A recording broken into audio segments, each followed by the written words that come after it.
میری لاکھ برائیوں کو جانتے ہوئے بھی مجھ سے بے حد محبت کرنے والا صرف میرا اللہ ہے۔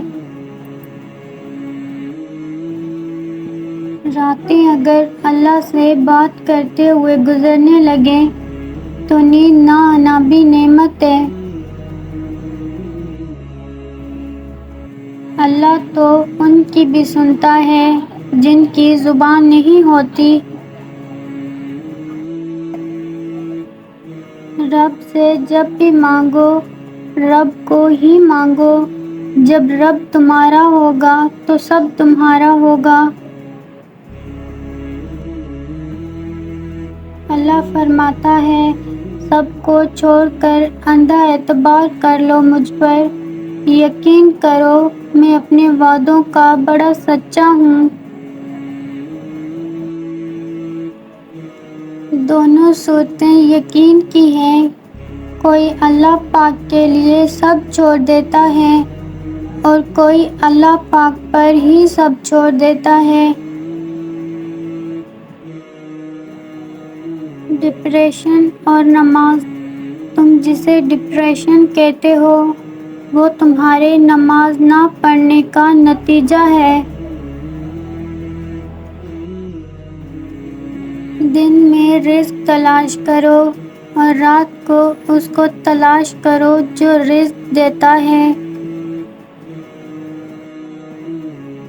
قرآن پڑھا کرو، بے شک میرے رب نے اس میں ہر مسئلے کا حل رکھا ہے۔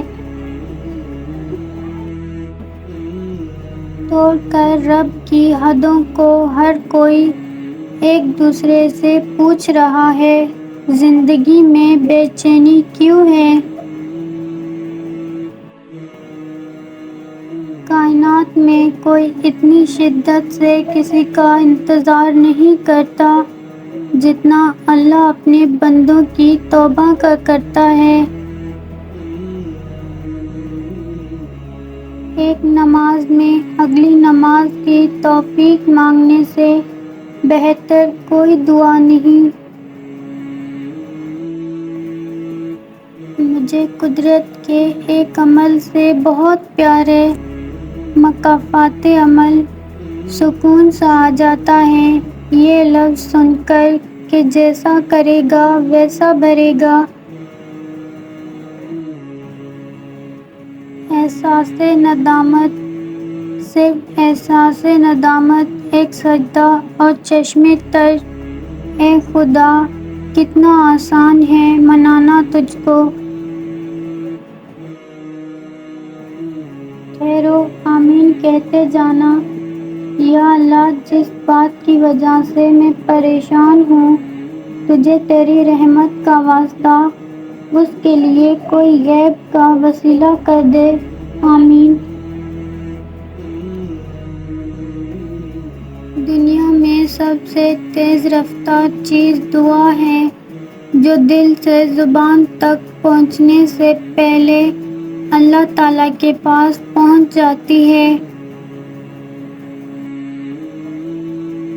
قرآن پاک کی خوبصورتی یہ ہے کہ آپ اس کے پیغام کو بدل نہیں سکتے، ہاں مگر وہ آپ کو بدل سکتا ہے۔ دل جس بات پر ضد کرتا ہے رب اسی بات پر آزماتا ہے۔ جوانی کی عبادت اس سے پہلے کہ مٹی کا بدن خاک بنے، باوضو ہو کر مصلے پر جوانی رکھ دو۔ بہت سکون ہے اس میں جسے لوگ نماز کہتے ہیں۔ انسان کو ہمیشہ اپنے سے نیچے دیکھنا چاہیے، اوپر دیکھنے سے احساس کمتری کا احساس ہوتا ہے، جبکہ نیچے دیکھنے سے انسان اپنے رب کا شکر گزار ہوتا ہے۔ اگر اللہ نے تمہارے دل میں کچھ ڈالا ہے اور تمہیں دعا مانگنے کی توفیق دی ہے تو یقین رکھو نصیب میں بھی وہی ڈالے گا